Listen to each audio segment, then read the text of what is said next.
Why can't you sit there comfortably and listen to adults have some sort of a conversation? Maybe you'll pipe in, maybe you won't. Why are you so uncomfortable with yourself that you can't have a conversation? People who care about the chinuch of their children. Are we just giving a device because it seems to be marketed to our community?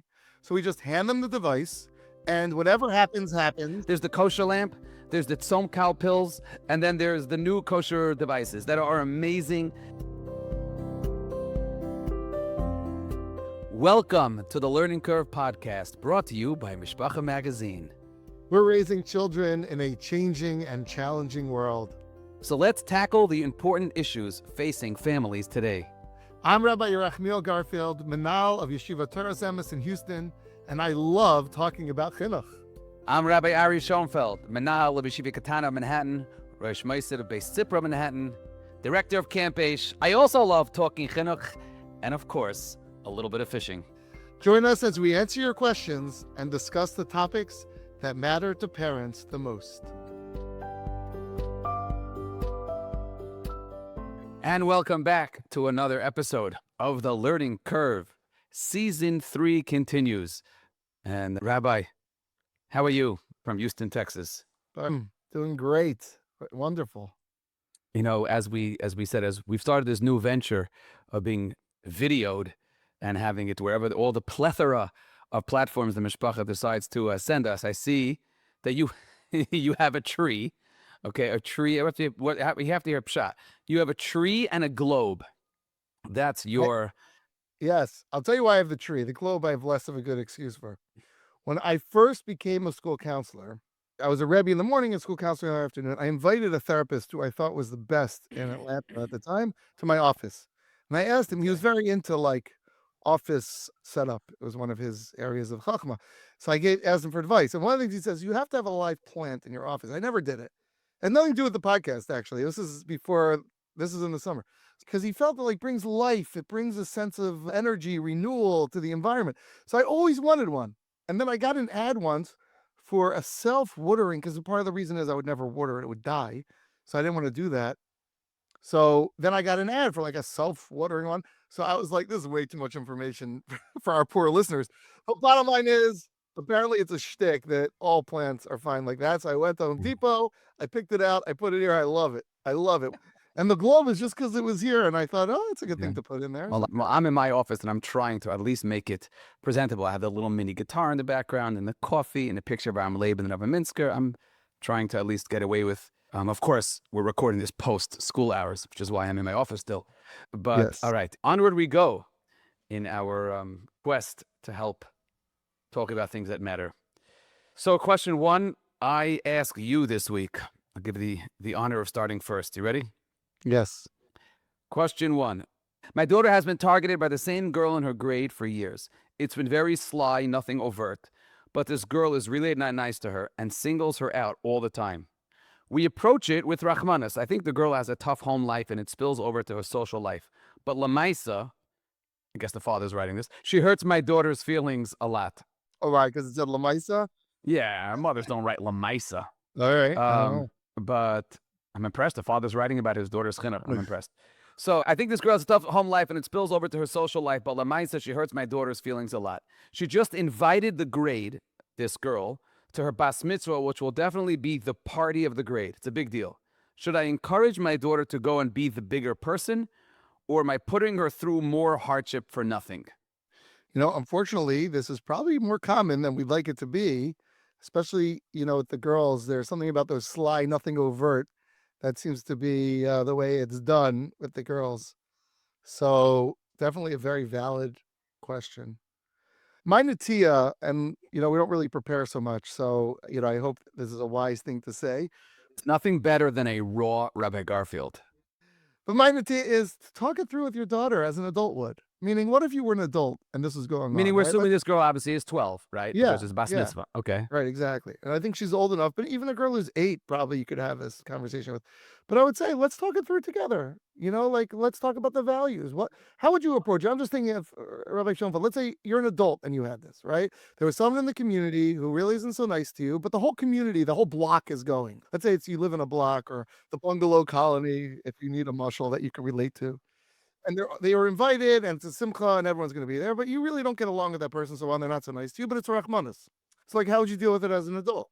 You know? So you should know what's impressive about this question is at least the understanding of the family that this girl is a rachmanis, tough home life, that gives a huge upper hand to be able to at least be soivelit and accept someone who's misbehaving and mistreating you if you look at them as a rachmanis and a nebuch and someone who's really struggling, and it's not, it's not done. I mean, you look at them with rachmanis, so it becomes a lot easier to be mevater and to be the bigger person if the person that you're dealing with is not someone that you view as, I don't know, a threat or an equal, but as someone that needs chizuk. So I think that the question itself is half the answer. If, now there's a big if, the father says, we approach it, I'm assuming it's the father, very not nice of me, but the father says... Really for the record, I don't agree with that. I never said that, but continue, please. Lamaisa, has your wife ever written the word lamaisa in her life? I don't know. I'll ask her. My wife was, I don't think my wife has lamaisa. Anyway, go back to your... Anyways, yes. If the father or the parents' understanding, assessment of the situation is the truth of the way their own daughter, which is maybe part of the speaking through. If my daughter also appreciates that this girl is whatever, a nebuch, is going through her divorce, and it becomes so much easier to tolerate it and be the bigger person than it does if you're concerned, if your daughter's concerned that really maybe I'm just not cool, and she's being mean to me because we're in a turf battle over who's the most popular kid in the class, and yada yada. It becomes a lot easier. And as you said, discuss it with your daughter. But if this scenario is the truth, I would be much more open to telling my daughter, you going there isn't so painful for you. I'm not going to describe her pain, but it should be something that you can tolerate because of the fact that we know that Yocheved is someone that really is hurting. Hurt people, right, as the saying goes. And I think if that's the scenario, your daughter's 12, you're right, and maybe if she was 7 or 8, it would be harder, still possible. But if your daughter's 12, I think I think nothing makes you feel more secure and more safe than being able to go to this girl's party, which means this girl doesn't really control me in that sense. And yes, she's mean to me, and yes, she's sly, and I'm going to go just to show that I'm the bigger person, and which will allow me, I think, to deal with it better in the future. Does that make sense? There is one prat that I want to mention before we go on, just a cautionary prat, which is it's really dangerous to force your kids to be mevater. Meaning, when you get into like, you better go, you should have a friend over who's, not so cool or whatever. Like when you force your kids to be balei chesed, that is not necessarily the best way to help them be balei chesed. It's more by you modeling balei chesed and talking about opportunities. But if you like force them, you're like, you better go to that bas mitzvah. It sometimes backfires and it could be really detrimental. 100%. And I think, as you said, this is an opportunity to create a scenario of vitur in a way which is not unfair to your daughter. To tell your daughter mivater when a person is just beating them up and they're losing out so much by it, very easy for you to say, right? But this is a case of vitur where I think you could paint the narrative that it's doable without knowing any of the details of the story other than the fact that it's a father that wrote the email. Okay. Right. Okay, so here's the next question. As a rabbi of a wonderful from Kehila, I've been troubled recently by some of the kosher entertainment making its way into our homes. It seems to me that once we have deemed something quote unquote Jewish, we forget to inspect it closer and make sure that it has Jewish tam.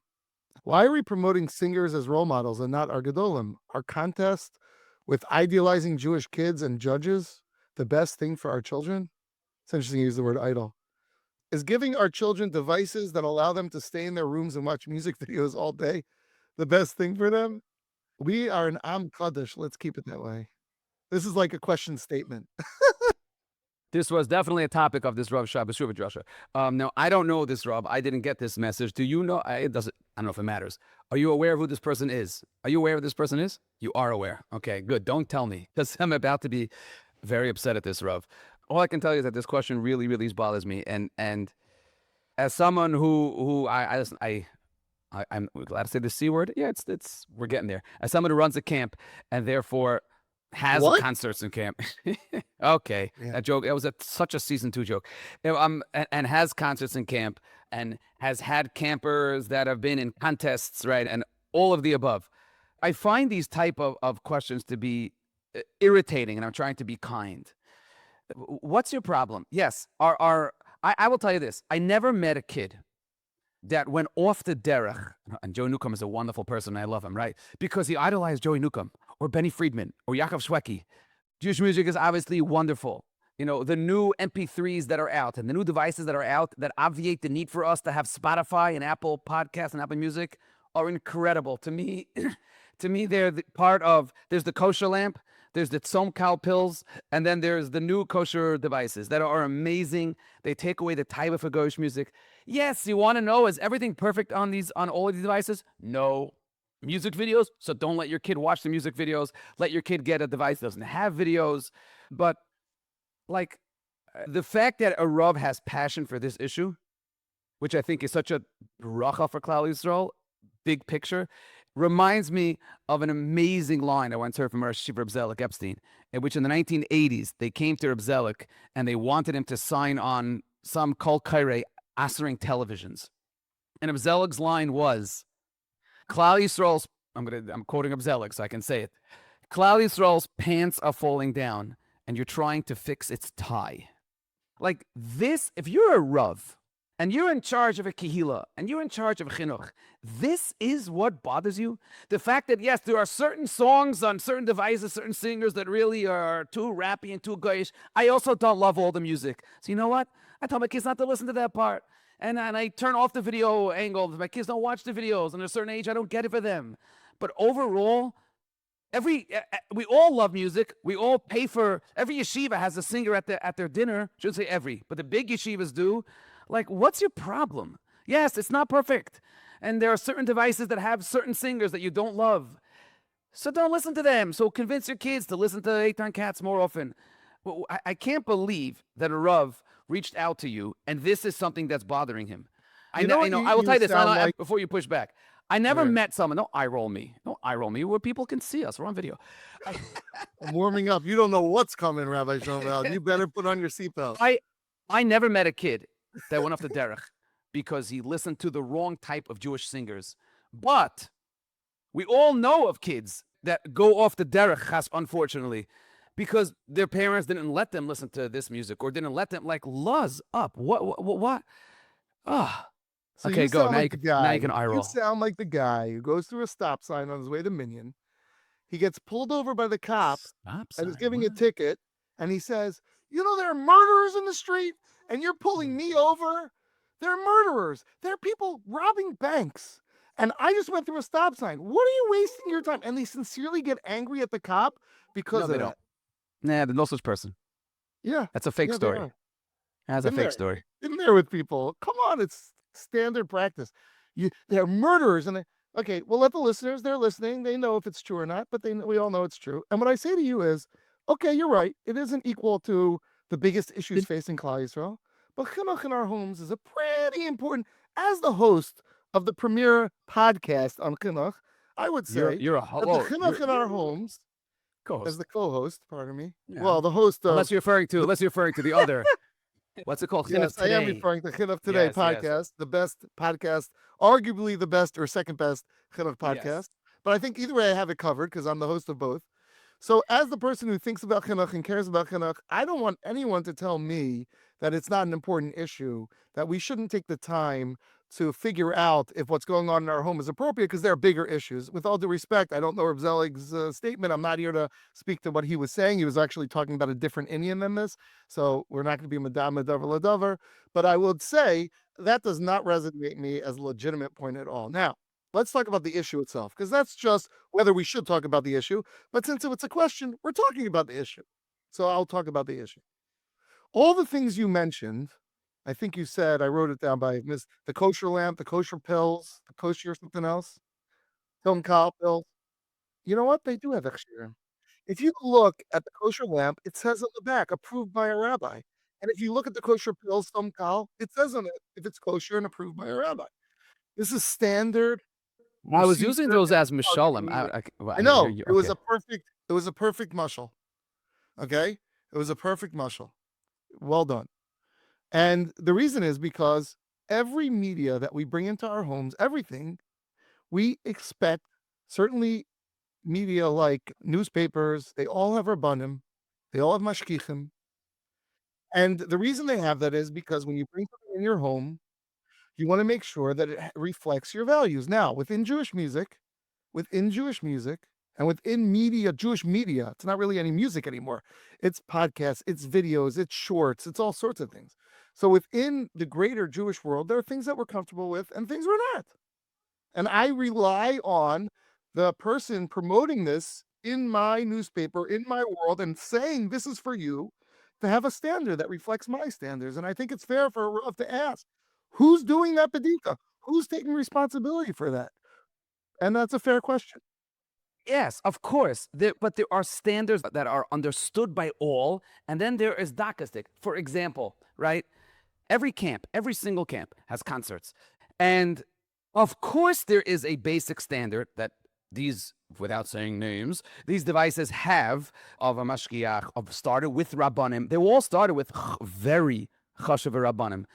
Now, to start being dakastic and to start saying, I don't like that music, and you could watch music videos. I'm trying to avoid saying names for different types of devices. There are devices with videos and devices without videos. But by and large, the big picture of this is, if you don't see, I'll say it this way, if you don't see with rabbinic supervision, which they have, and they started with, all of them started with, and all of them continue to have, if you don't see the incredible advantage that these new kosher MP3s have over not having them, then you're nuts. Then you're stuck in a different reality. If you don't realize that the alternative is not, why can't we just go to the store and buy a tape and give it to my kid, and then so I'll go buy it and I look at each tape. That's not the reality of today.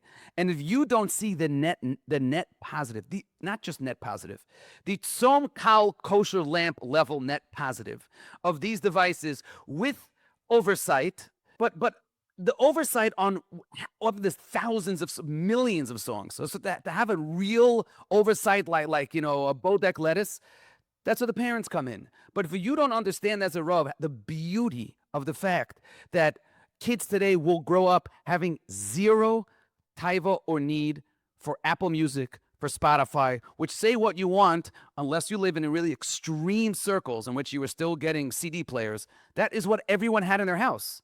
It was Amazon Music, it was Spotify, and it was Apple Music, because that was the only way to get Jewish music. So this is incredible for the Jewish world. Now, the fact that, yes, are there idolizing of Jewish singers now that maybe happened too much? Breaking news, all the Chashuv dinners, when they bring a singer in, they don't bring a singer they don't ever heard of, right? So all the yeshivas are doing it. Every chasana is doing it, because we get a kick and we really enjoy the Yaakov Shwekis of the world and the Benny Friedmans of the world. And if you think that your kid is not going to learn Night Seder because he's going to get too into, I don't know, the Jewish music world, then you probably have something wrong with your Night Seder program in yeshiva. If we take away this device, we're causing kids to be angry and to go to other areas. These devices are incredible. Yes, are there songs on all of these devices that I don't love? Of course. And there are songs, if my kid puts them on, I say, do me a favor, that's not Jewish music, turn it off. Yes. Is there a basic, as you said, hashkacha? Is there mashkiach? Are there tremendously chashuv rabbanim that have signed on before this was started? That's a good thing. Yes, but like if you're a rabbi, you're getting up in shul and you're like, it bothers me. The MP3 players of today are playing music. You just don't have the pulse on what's good for kids today. Okay, this rabbi is not saying that. He's not saying that. Okay, I'm just going to be clear in defense of this man. He's just saying that it's not my brother-in-law, is it? Who's a Rav in Houston? Awkward. It's not. It's just saying, are we having healthy conversations around this new thing that's sort of become Who's we? accepted? Who's we? Who's we having healthy conversations? The people who care about the chinuch of their children. Are we just giving a device because it seems to be marketed to our community? So we just hand them the device, and whatever happens, happens. I tell all my parents to get these devices for your kids for Hanukkah because I think it's unbelievable. Because I think how about this factor, Rabbi Schonfeld?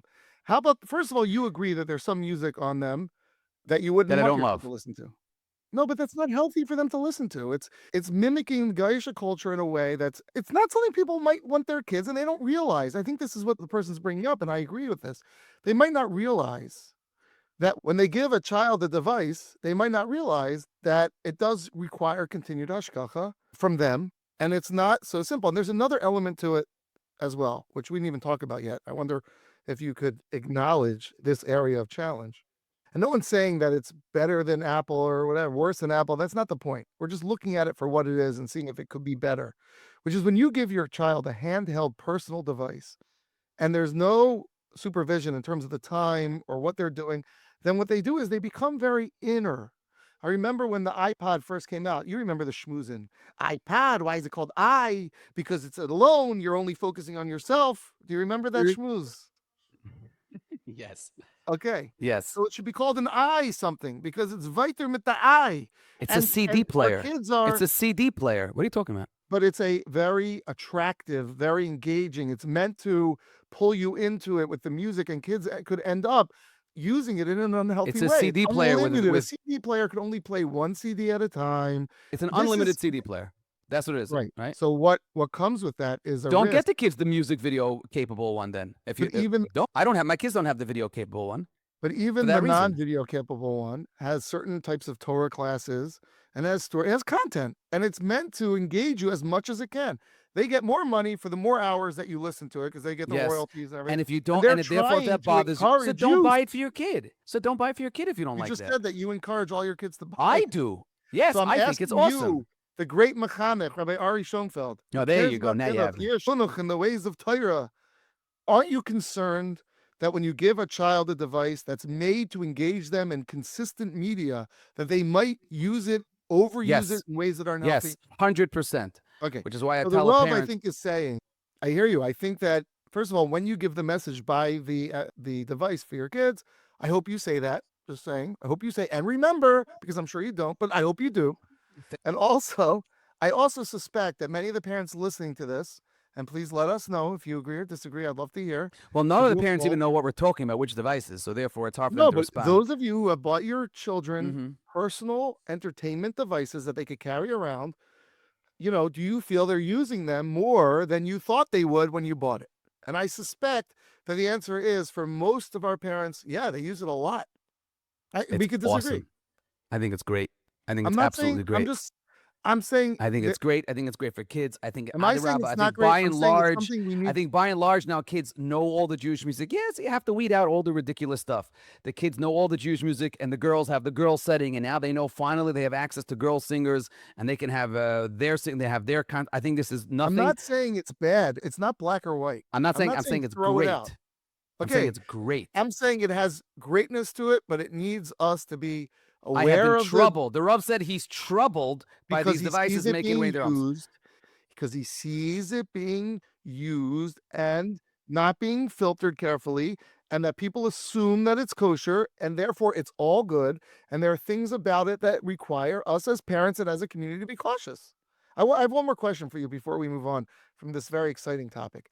You said how excited you are that the I do have 2 songs. Yes, I do have 2 songs of myself on these platforms. Are you if serious? You put an Ari Schonfeld, it will come up. Hate and Tata, 2 songs. Continue. Wow. I do get royalties. You wrote them and sung them?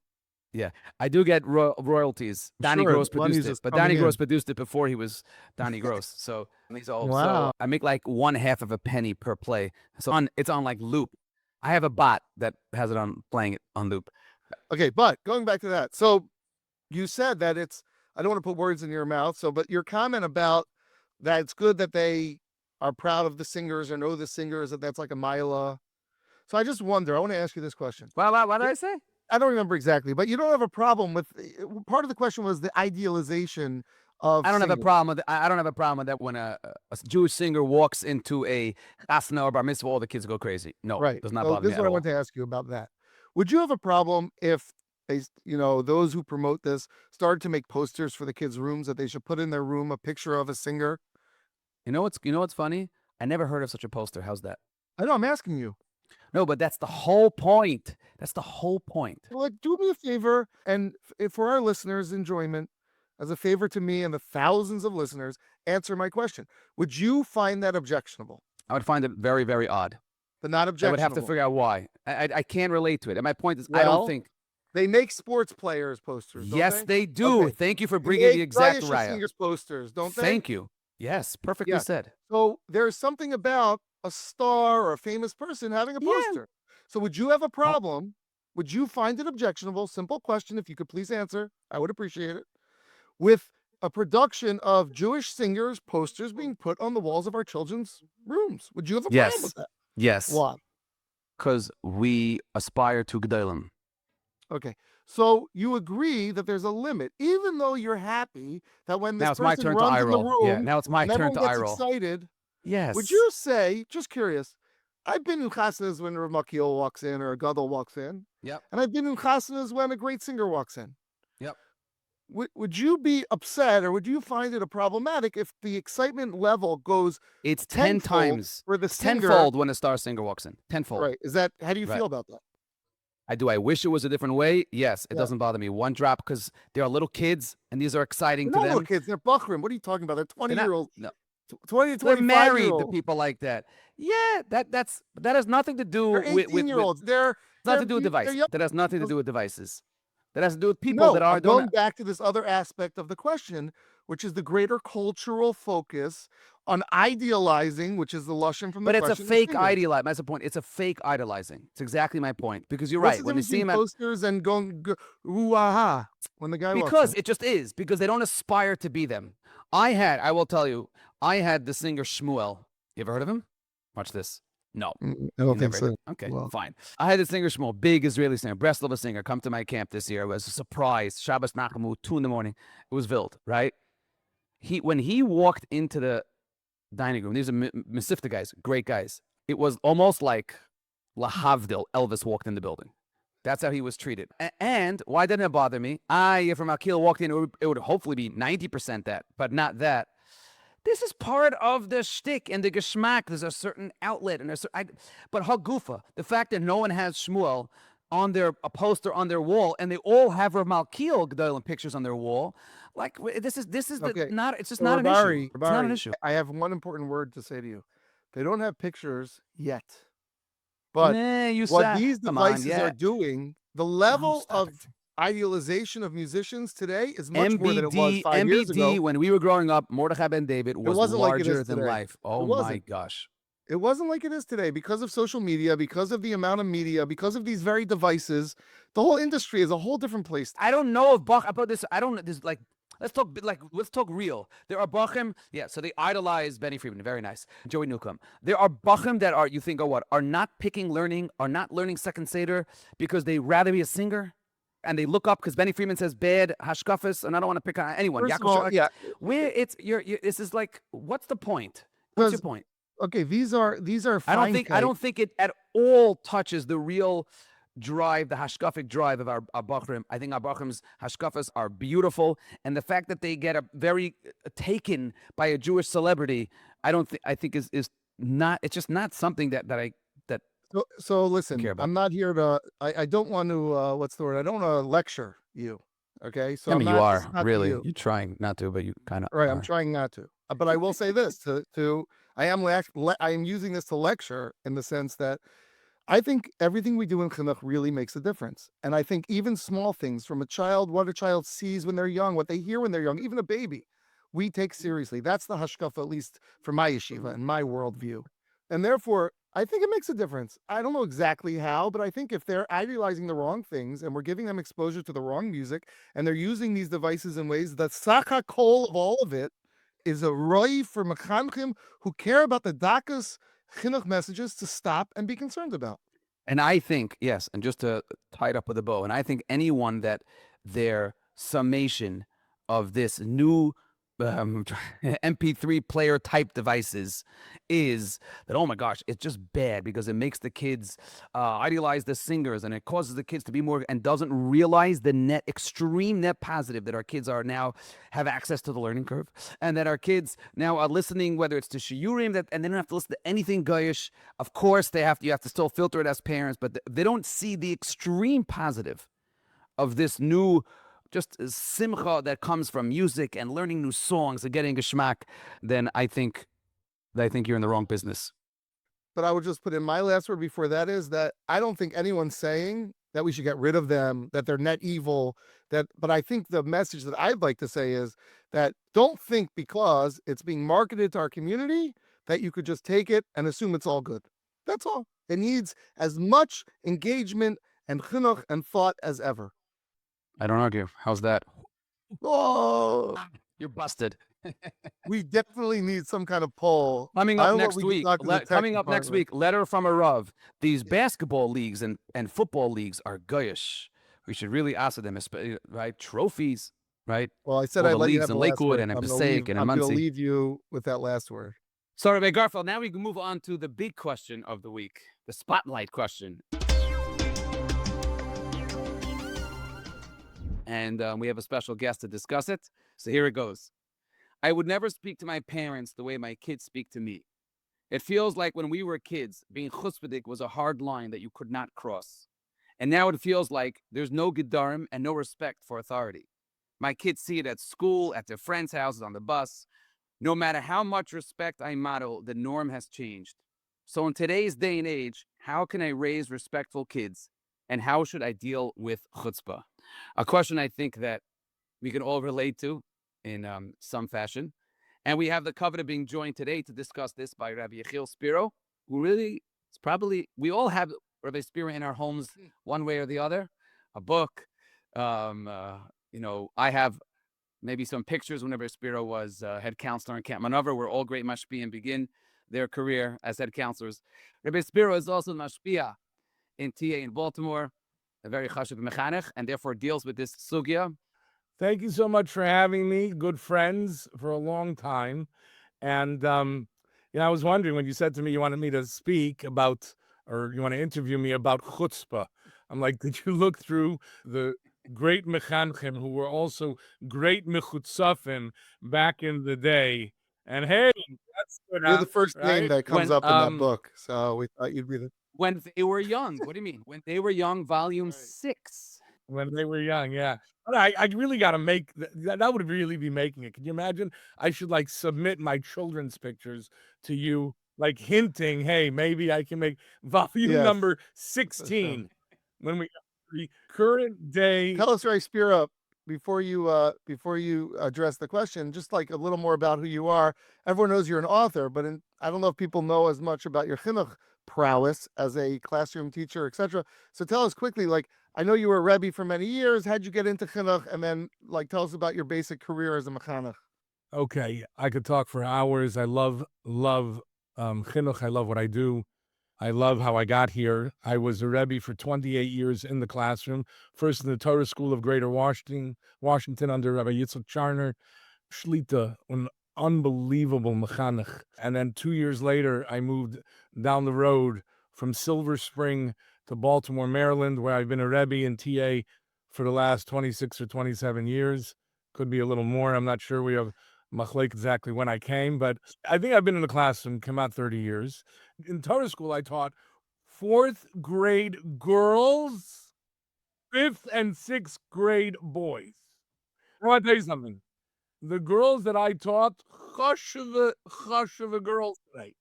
They were chashuv back then, but yeah, it was my first foray into chinuch when I was first offered the job, 5th and 6th grade Rebbe, and 4th grade teacher in the afternoon. Let's just say that Mora Spero is not quite the career that I thought I would be best at. I happen to have loved teaching those classes. They were very incredible girls, incredible families, incredible opportunities. But I moved down to Baltimore and I started to be an 8th grade Rebbe. I bedavka chose 8th grade, or I hoped I could be 8th grade, because 8th grade is a year that you can really impact a child's life forever and ever. You're involved in his yeshiva process. There have been times I was offered other grades. I was offered 9th grade, and I bedavka didn't want that. That was long, long ago. And I fell into 8th grade, and I loved it, and I do love it. And I now, Baruch Hashem, last 2.5 years, or two years and change, I am the mashpia in TA in Yeshivas Chavetz Chaim, and Kenai Nahar, there's 1,100 children, and my class has gone from 18 or 20 to about 300 almost, come out in the middle school. What's the difference between a mashpia and a mashkiach? Ooh, what's the difference?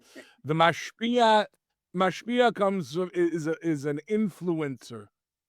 Mashpia is from the word shipua. It's an incline. So like you wear certain clothing and that causes that like that type of influencer? Yeah. Well, whatever I do or say or am has some sort of an influence on the children. But the point is that I once asked the Rebbe, what do I do? And he says, we teach Torah, you teach Yiddishkeit. I think that's a good way of saying it. I go into every class every week and I try to inspire them, do my best, and give them a bolt of energy and juice and try to give a little spirit and spunk where it might be needed. In the meantime, I have an opportunity to develop a shaykhis with many of the boys. Are you part of the high school also in TA? I do 9th grade, and this year I'm doing 10th grade also. Yeah, Baruch Hashem, I have a lot of Talmidim in the high school are my old Talmidim, so that's also a wonderful opportunity. I dabble a little bit in elementary. I speak sometimes about the things in elementary, but mostly it's the bulk of the job, the main part of the job is middle school, and then I do Tefillah Vaden for the 9th grade and 10th grade. So Rabbi Spero, as someone who has had a career of young teenagers, have you seen? I know you're seeing the Baltimore segment, so we're not gonna make fun of Baltimore on this podcast, especially since all of us here have extreme Baltimore connection. Yeah, since you're from Passaic, yeah, go ahead. So, have you seen a shift, a change in the level of chutzpah, or the way in which we have to tolerate, or how different we have to talk to a kid today? Have you seen a change in the last 2 decades? Okay, so first of all, I just want to mention one thing. I've been a lifelong camp guy. I've been in camps for mamish 40 years. First as a camper, then counselor. But I started camp. I was 7, 8 years old. Camp in Toronto. Then I did the Camp Kultura as a camper, Camp Kultura as a counselor, and then I was in Manavu for a very long time. I did a pit stop in Midwest and Rayam for a year each, but Manavu for 20 years, and Kultura now again as a head staff member for the last 12, 13 years. Now, I want to tell you something. The relationship with kids in camp, where the ages are generally from about 11 now to Masif to top side about 17. So it's a whole different nusach, but I'm just going to talk in general. First of all, I want to tell you something. My kids, I think I might have said this when I was in Houston, Yechiel, but my kids asked me, can we get a new computer? I said, new computer? I'm an Apple guy, by the way. So I said, get a new computer. Why don't we just download the new operating system? And I called up and they said, no, sir, that's from the old generation. I said, well, how often does a generation change? He said, about every 2 years is a new generation. And it got me thinking, when we were kids growing up, a generation was 20 years. A generation now is 2 years. Every single 2 years, 3 years is a new generation of children. And we have to adapt, and they have to adapt. It's a whole new world out there. It's a world of chutzpah yaski. But I want to talk about chutzpah for a moment. And what I'm going to say is a steer minei ubei. It's a complete contradiction. Chutzpah cannot be tolerated on any level. It's a breakdown in all relationships. And yet, azus is not always bad. Chutzpah is not bad. I'm going to loosely translate chutzpah as azus. We clap al chet, azus metzach. Person wears azus on his forehead, azus ponim. The brazen, that's an in-your-face type of chutzpah. But have a az kanomer. You have to be brazen like a leopard. I'd be ma'ir and just point out that of those 4 animals that the Mishnah instructs us to be like, az kanomer is the first. Have a az kanomer. And az kanomer means brazen as a leopard. A leopard's not the strongest animal. A leopard's not necessarily the most feared animal. But a leopard is courageous. It jumps into things, sometimes bigger than where they should be. And then he has to be tempered. He has to be put back. Azus comes from the word oiz, strength. Boyaz, was in him was strength. Where does somebody get the chutzpah that on the last day of his life, Boyaz, last day of his life, he goes and marries a Geiris, and all the yentas in town are going to say, did you hear? Boyaz, what's going on? Boyaz could have packed it in. It was the last day of his life. He got it from Shiva from his wife. Boyaz had lost all of his children. He was Ivtson from Shoftim. He lost all of his children, made the kasanas for them. He lost all his children. He had nothing. he had the courage and the brazenness to say, no, I'm going to go one more time, one more day on earth, one more time it was the last day of his life. One more time, I'm going to try to make a difference, to be something. Now, when Azus manifests itself as in-your-face type of chutzpah, it can't be tolerated. But you already lost the fight when you're there. You can't have a chutzpadik conversation. You need to stop and say, it's not tolerated, and we're not going to accept the behavior. And then you de-escalate. Because if a kid's fighting, he's going to say things he doesn't want to say. You're going to say things you don't want to say. And before you know it, something that really could have been dealt with in a much smarter way, much more patient way, becomes this whole big brouhaha, right? It becomes something that's it's so big, it's exploded. It was nothing. It was nothing because nobody wants to be chutzpadik. Chaim Zev Levitan was just a giant of a person. He once asked me he was talking about shidduchim, and he asked me about a kid, and he said, what's bugging him? What's bugging him? Gotta find out, why is the kid being a mechutzev? A kid walks in after school, and he starts snapping at his mother. He's not upset at his mother. He's bringing in the baggage from school. What happened? What happened? Is everything okay? And it's not, sometimes you just need to let a kid cool off. It can't be tolerated because no one's at the best of their behavior. It's a terrible situation.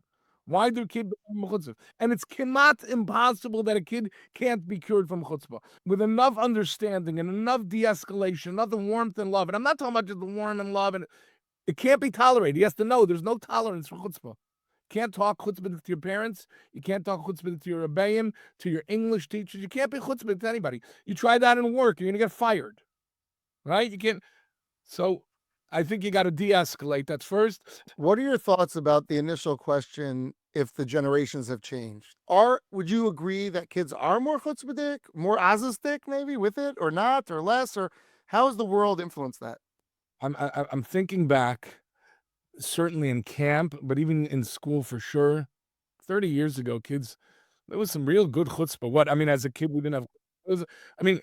I think that kids certainly get less attention at home. They have less of a way to talk things through. They don't know how to communicate better. The problem with chutzpah really begins where the kid has so much boiled up inside of him, and he doesn't know how to express himself. And he doesn't know how to express himself. Years ago, Dr. Pelkowitz came and he gave a talk on drinking, and that's for another schmooze. But the problem with drinking is drinking is a manifestation of the problem. The problem is they don't know how to communicate. They don't know how to express themselves. They come to a chasana. I want to get into it. Why can't you get into it without getting stone drunk? Right. The question is, why can't you express your emotions? Why are you not comfortable with yourself? You come to a Shalom Zacher. Why can't you sit there comfortably and listen to adults have some sort of a conversation? Maybe you'll pipe in, maybe you won't. Why are you so uncomfortable with yourself that you can't have a conversation? And when we are able to help kids communicate and help kids work through whatever it is they're working through, then we can help their. Could I try to be a little bit contrarian and ask the following question? And that is, it's almost part of our almost Mesorah, I think, the following two concepts. Number one, Niskatnu Aderis, that concept, and therefore Avada 30 years ago, the chutzpah was much less. And number two, it can happen before Mashiach is going to be YY, and therefore it almost must be that we're more chutzpadik today because of Ikvis of the Mashiach. Now, I don't mean to get into a shmuz of Niskatnu Aderis. The Rambam doesn't mention Niskatnu Aderis, first of all. There are Gemaras that talk about it. Im Rishonim Kamalachim is on Bnei Adam, right? The Rambam, it's not halachically, and it's definitely quoted by many mashpiyim. But to me, is it obvious that 20 years ago there was less chutzpah? You're saying before JFK took off his hat? Yeah, right. Exactly. Or Well, did people go to baseball games without a hat? I tell kids that. Not the Yidden. Right. Goyim That's when the didn't world go was to a right. baseball game with a hat, That's right? Women went nowhere without covering their hair. Yep. Goyim. no, so my question is it possible that what we view today as kids being less respectful of adults, and we never would have having such a conversation with our parents, is it maybe not that kids today are more chutzpadik, that there is a better understanding today of mental health, of kids' emotional, of learning how to meet a kid ba'asher hu sham, as opposed to just have a patriarchal relationship, and maybe what we look at today's world as much worse than 20 years ago, is it crazy to say that there's at least a chalik of that is healthier than 20 years ago? We say we're far advanced in mental health. I'm not sure. Maybe not. I don't know.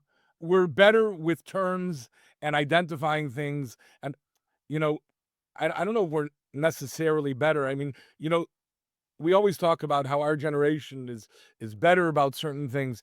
I think the last generation was so less complicated about certain things that certain things should be brushed under the rug, and certain things don't have to be addressed, and not everything has to be spelled out to a kid. And there's a little bit more model behavior that happened in previous generations that doesn't happen with us. I never in my life woke up in the morning and my father was still sleeping. Never in my entire life. We saw certain behaviors and we understood. We saw the way our parents dealt with their parents. You did not, my grandmothers are gone. My grandfathers came out, I never knew. One died 10 years before I was, 5 years before I was born. The other died 5 years after I was born. I don't really remember any conversation with that one, but with my grandmothers, I was close. They're gone 25 to 30 years, 25 years. One of them, their phone number is 9325253. The other one was 3215563. You never, again, haven't called their number in 25, 30 years. I can't tell you my daughter's number. I cannot tell you my daughter's number. I know I pressed their name and but favorite daughter, right? Everyone's a favorite daughter. But we did not go anywhere without before Shabbos without calling Bubby. Did you call Bubby? We walked them home after the meal. It was understood. It was 1 o'clock in the morning by a Pesach Seder. Everybody walked them home. I'm not saying we didn't pinch each other under the table who has to go, but there was certain formalities and certain respect that we had that I don't necessarily think this generation has. But that being said, chutzpah yaski is a necessary component for Mashiach to arrive because we live in a world of chutzpah. So, chutzpah needs to be prevalent. But if we can channel that, this is one last thing I want to say. Channel the chutzpah. Don't tell the kid, it's terrible to be mechutzav. It's terrible not to know how to use your chutzpah. Chutzpah comes from a certain akshanos. Like use it to the substitute, for example. That's what you would say? Yes, exactly. When a kid is in action, he's stubborn. I mean, how's he going to remain a ben Torah in this world without being stubborn? Sure better be stubborn. And that akshanos can bring him to greatness. The chutzpah can become courage. We need to imagine if a kid's a mechutzav to you, and you tell him, listen, we can't talk now. Sit down, cool down, and then we'll talk in an hour. Now you come back to your office or you chop a schmooze with him and you say, listen, I'll tell you something. I admire your courage and I admire how you're so forward and you have real kaiches. But the way you use them, can we both agree that's not the way to go? No, it needs to be shut down. Would your father ever say that to you? I don't think I was ever mechutzav to my father. Not because my father was never confrontational with me, ever. My father has a Geraldige line when it comes to chinuch. But just to be clear, my father, the greatest mechanech I know, is a professor of accounting in Cleveland State for many years. He retired many years ago. He's very, very beloved by everybody, certainly by me. And my father used to say, he was chairman of the board of Telz Yeshiva for many years, and his father helped build the yeshiva. My father would come to yeshiva. There were times my father came to yeshiva, and he would bring us. It was beautiful. He would come to pick up our laundry. We lived in Cleveland Heights, and yeshiva was in Wycliffe. It's a 20-minute drive, 25-minute drive. On the way, he would stop off, pick up the day-olds entenmann's that he would bring to us. And he would always bring those. And I'm not sure everybody else did allow kol stam, but they loved our entenmann's. And then he picked up our laundry, and he would peek in the base medrash from afar. And there was many times when he left without saying hello. He used to call it benevolent neglect, where you're loving your children. You are not necessarily telling them that every moment, but he would just watch. He watched us, and you could tell. And he would, and I remember, like, I would speak. I have a lot of Akar Stevti and Gizl of Cleveland, because as a 17-year-old, I would come, and the Nila Sachag, and Gizl was gewaldig with this. They would have the kids do things. And every 8th day of Yontif, I would speak. And I'm sure I played it a lot, but they gave me an opportunity to speak, and I cherished the few compliments I got.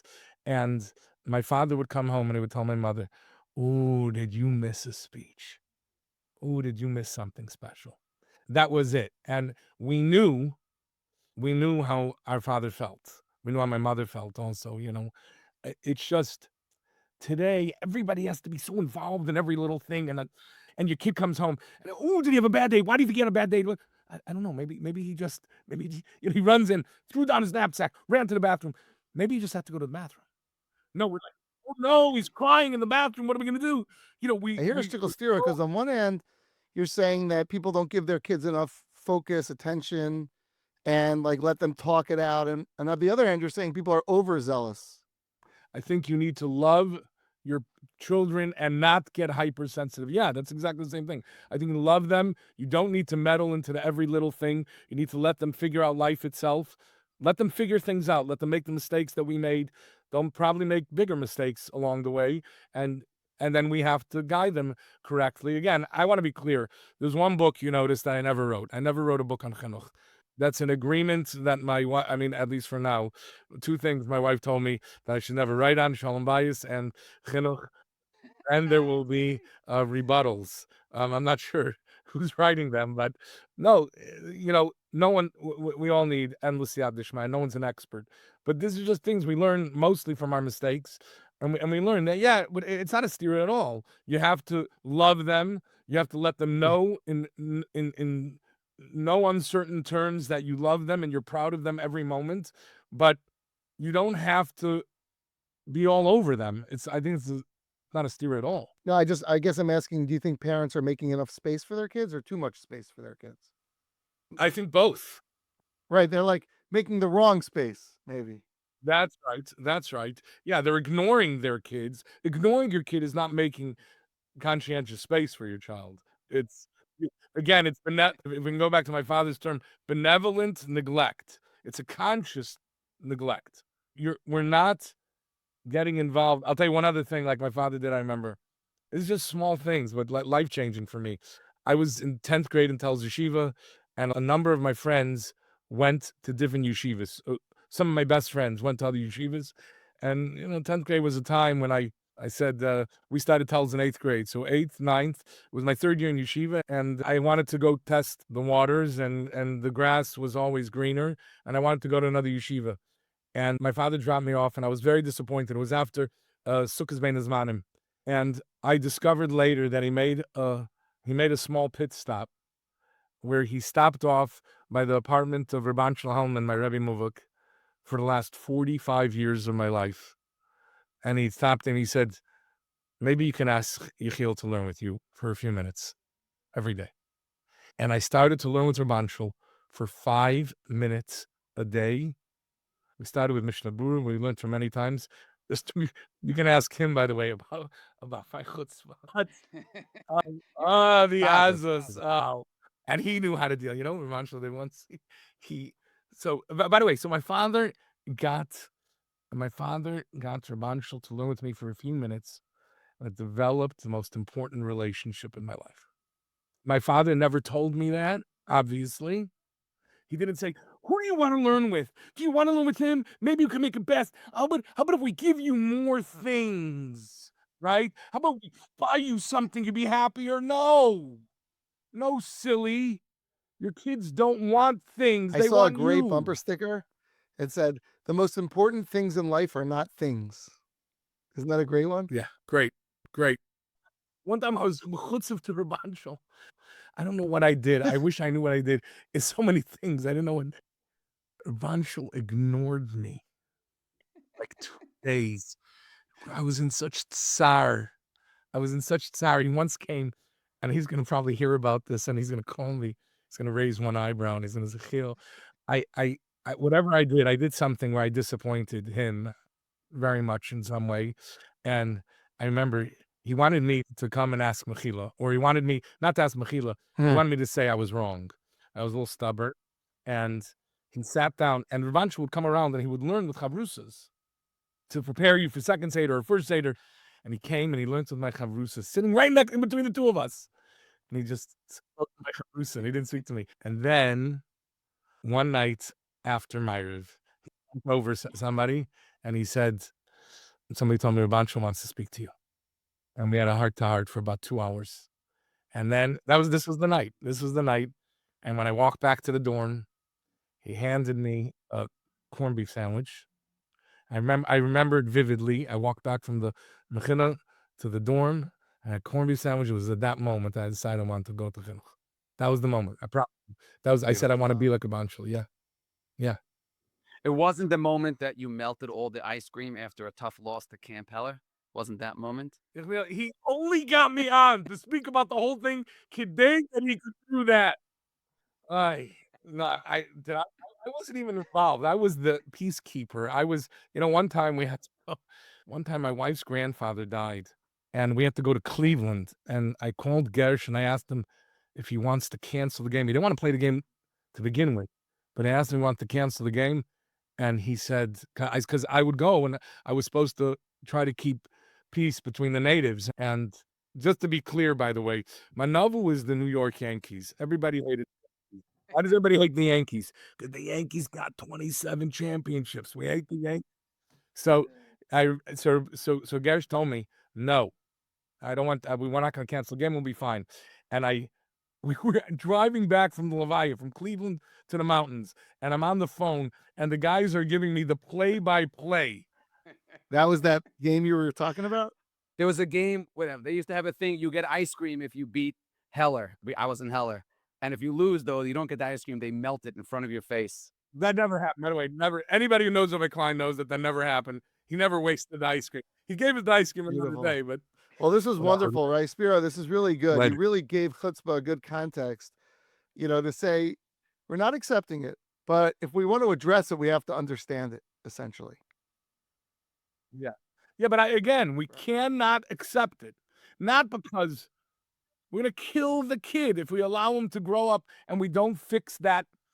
And it can take years. It can take years. I'm sure you've gotten, you're a little younger than me, but I'm sure you've gotten a little bit of feedback from a kid who, after 10 years or whatever it is, comes back and says, hey, by the way. Could have done better. Okay. Unbelievable story. I just heard this story. Erev Yom Kippur, somebody calls me, says, you have time for a story. Just to be clear, somebody called me Matzah Yom Kippur, tell me the story too, but I said, sure. And it's somebody who's given me some great stories before. He's a great mechanech. He's a great Rebbe. Told me the following story. He told me that his kid, and this is Negeh Chutzpah. He told me that his kid is in yeshiva now. He's doing nicely, but his first year in yeshiva, when he was in 9th grade, he learned well, but he really got into it with the English principal. In the classroom, in the hallway, in the office. It was constant fighting back and forth, and it got to the point where it was explosive. It was an untenable situation, and they had to, I think he decided to leave, but I'm sure the yeshiva was not upset. And the boy was a good boy, but he was like a little, it was wouldn't bend. Real chutzpah story, And he's in 10th grade now. Comes Erev Yom Kippur. Now, 15-year-olds going to the mikveh is like, they're a little nervous. And as the father told me, they like to go ben gavra legavra. You know what I mean? And they want to go to the quietest mikveh and nobody should see him. And understandable. Okay. Well, this kid did not want to go to the community mikveh, so his father took a way out mikveh. He went there, downstairs in some shtibel. Okay, pulls up, there's no one there. The one car pulls up. You know who it is. Don't want to ruin it. When he comes out of the mikveh, he says to his father, that's Rabbi so-and-so, the English principal. After the mikveh, he says, should I ask Mechila? He says, I would have never told my kid to ask Mechila. You know, sometimes you just got to let things be for a while. And this was really, really bad. It was a miserable situation, and his kid was very hurt by it. But once the kid brought it up, he said, if you'd like, that's a beautiful thing. That would be beautiful. He goes over and he asks Mechila. And the English principal is so misragish. He says, please be Meichel me. I'm so sorry. And as even sagt, the kiss and make up, you know? The English principal says, I want to tell you something. I never come to this mikveh. I went to my regular mikveh. I don't know why. Erev Yom Kippur was closed. I said, I don't want to go in. I went all the way out to this mikveh. The Rabbi Shalom moved heaven and earth.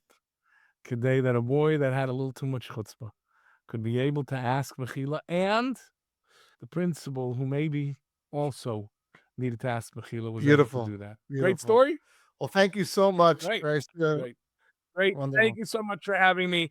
I love listening to you guys. You're amazing. You should continue. Thank you so much. All the best. Thank you. Zagazum. Thank you for joining us on another episode of the Learning Curve podcast. Thank you to everyone who've sent your comments, questions, thoughts to the Learning Curve at mishpacha.com.